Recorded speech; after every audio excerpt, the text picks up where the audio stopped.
الله الكبير. بسم الله الرحمن الرحيم. الحمد لله رب العالمين الرحمن الرحيم مالك يوم الدين. إياك نعبد وإياك نستعين. اهدنا الصراط المستقيم صراط الذين أنعمت عليهم غير المغضوب عليهم ولا الضالين. الله الكبير.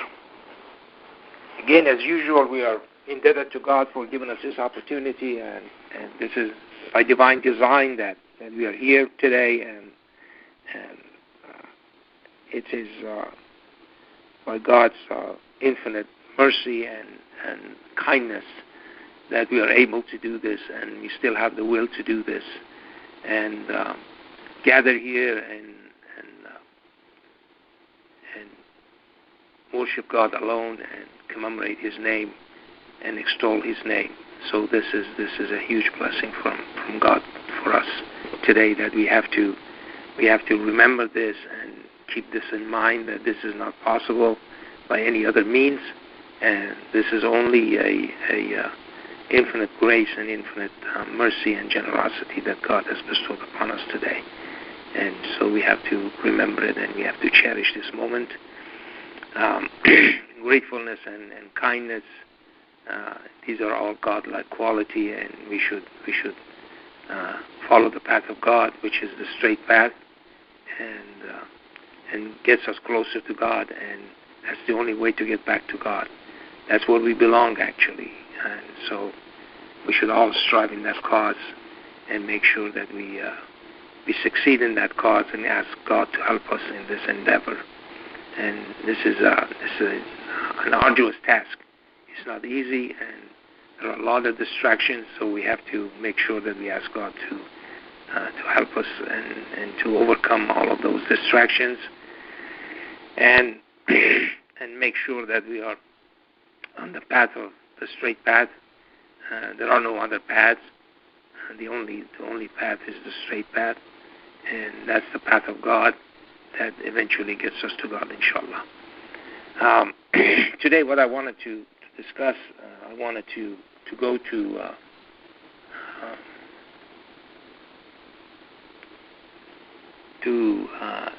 book of Matthew. This is from the New Testament, and this is a verse which is 5:29, Matthew 5, verse 29, and this is from the World English Bible translation. And it says, "If your right eye causes you to stumble, pluck it out and throw it away from you. For it is more profitable for you that one of your members should perish than for your whole body to be cast into Gehenna." Okay, this is what Jesus is telling people. And it has a deep philosophical meaning here, and a lot of people they think that probably one avenue of your right eye is making you stumble. But when we go to the Quran and read chapter 24, verse 30, it says that, "Tell the faithful men to subdue their eyes and keep their chastity. This is purer for them. Indeed, God is cognizant of your actions." Okay? God doesn't tell you what subdue from what. He just is telling you to subdue your eyes. Okay? But, the way it's written here, people immediately say that not looking at women, for example, that's what God meant. And that is not true. That's part of it. But that's not the whole story. The whole story is that if there's a letter there, you don't go and read that letter. That is personal belonging of somebody, and you're betraying that person's trust by doing that. If you are stealing a program from somebody and looking at that program, and you are getting extraction from that program for yourself, because your eye is doing that, that is betraying somebody's trust. If you're reading an article and you are not appropriately telling people, where did you get the information from? That is, your eye is making you stumble. That you are not subduing your eye anymore. Your right eye is guilty now. And Jesus goes as far as saying that you pluck it out and throw it away from you. Because if you don't do that, then you are going to be punished for that act. That's who God is. That's how careful we're supposed to be.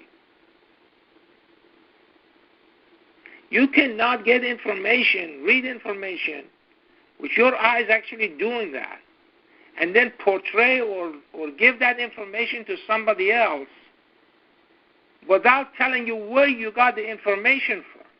You can't do that. That's plagiarism. That's an unethical act on your part. Because people don't know that. People think this is your work. It is not your work. You are portraying it to be looking like your work, that you have done it. But you haven't done it. You've gotten the information from somewhere else. You looked at some other readings or some other writings, and then from that you're trying to portray that this is yours. That is, you are not subduing your eyes.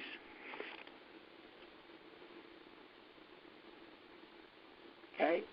And then God says, and keep your chastity. This is purer for them. Indeed, God is cognizant of your actions. Okay? Then God says exactly the same thing for women. Tell the faithful women to subdue their eyes and keep their chastities. Okay? And then the rest of that, then they have figures and things, and zinatuhunna, which means that's their beauties. Okay? Except that is obvious. And they shall move with their scarves over the chests, and they shall not display their figures except in front of their husbands, or their fathers, or the father-in-laws, or their sons, or the sons of their husbands, or their brothers, or the sons of their brothers, or the sons of their sisters, or other women. Okay? So that means that two women cannot look at each other sexually.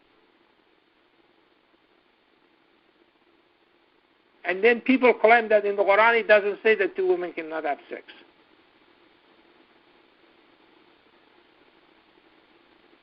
Have you read this verse?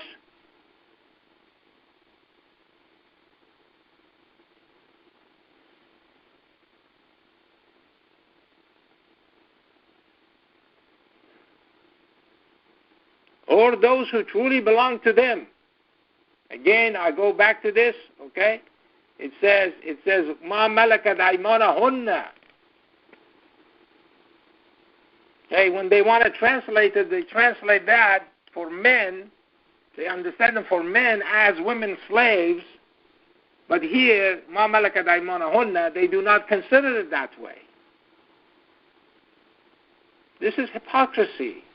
I mean, for how long we are going to go through life and understand things because it's to our benefit,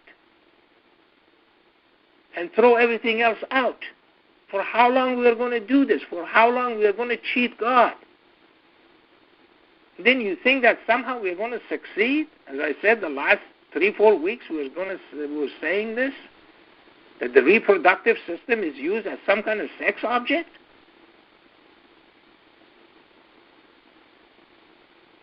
Okay? I mean, for how long we are going to continue doing this? And then we expect success from this? That's how successful?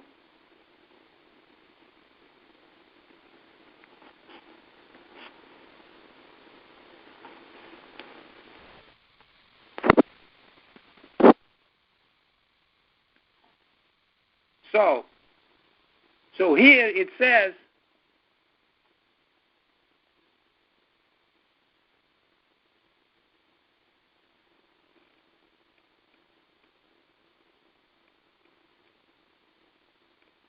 So what we are having here, it says, all this wisdom is being transmitted to us. But we don't see it because we don't want to see it. We don't want to see it. Here they say, well, faithful women should do their eyes. That means they should not look at men. Okay? That's not true. If God wanted to say that, He would have said it. This is a lot deeper than what we are thinking it is. It's your eyes in making you stumble. That's what it is.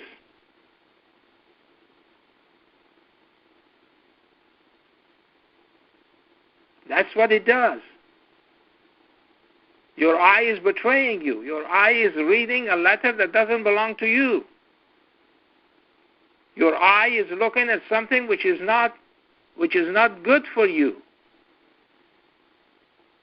which belongs to somebody else.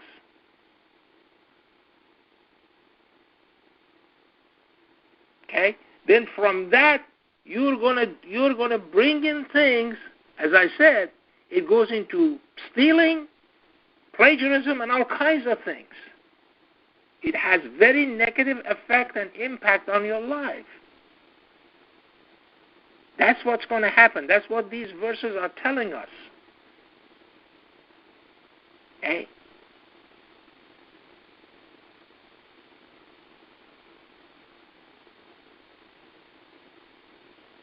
So this is God's wisdom that He's transmitting to us. And as I said, what we have to do is, first of all, what they want to do is they want to argue that the Old Testament and the New Testament are all full of mistakes. That's the first thing that comes up, is argument. Okay, why? Because they want to win an argument. That's what they want to do. That we understand this. Well, you can misinterpret this, like a lot of people do. Tell the faithful women to subdue their eyes.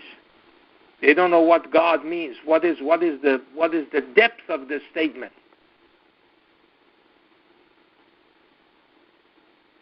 That those women do not look at somebody's private belonging. This could be a letter, could be something that belongs to somebody else.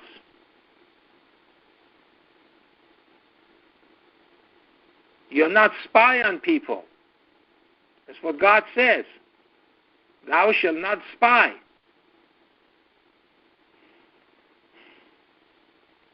You don't do those kind of things. Those are your eyes betraying you. They're making you stumble.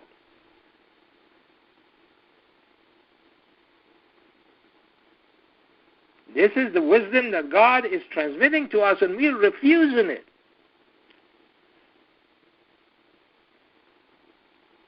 We don't want to have anything to do with it. Because we want to understand it the way we want to understand it. The other things are okay.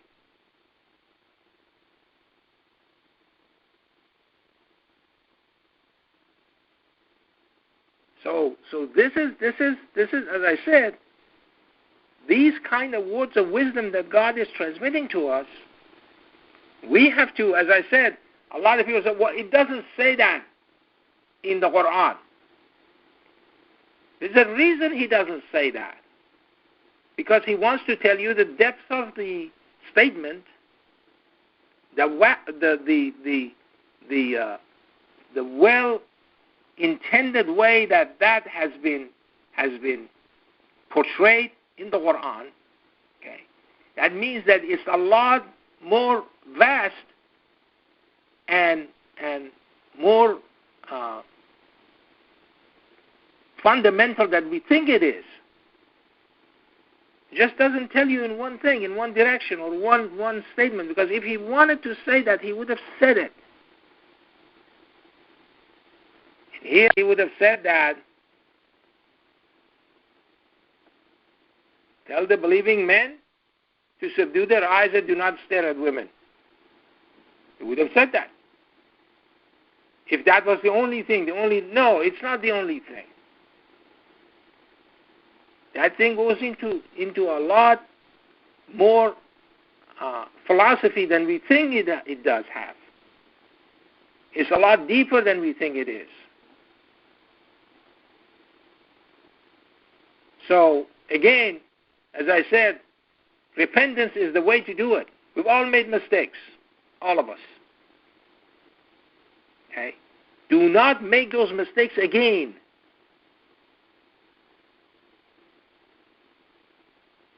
Okay? Do not make those mistakes again. And that's what repentance means. Repentance means that now you're changing your ways. You're not going to make the same transgressions against God's laws over and over again. Okay? So as I said, for somebody who has a very narrow vision, this would look like, it means that although he didn't finish it, that's exactly what it means. It means that you stare at women. That's not true. Okay? Goes a lot deeper than what we think it is. Okay? Because remember now, in that verse that I just read, 5:29 from the book of Matthew, and it says, if your right eye causes you to stumble, it doesn't tell you which way or how or in what sense. And so now then we have to look at it, that what is your eye's field of view? What are you looking at during the day? Okay? Are you looking at some written stuff that doesn't belong to you? Are you taking extracts from that and portray it as though it's yours? That means your eyes stole that. And you were not fair enough to tell people that this is not my work. That's called plagiarism.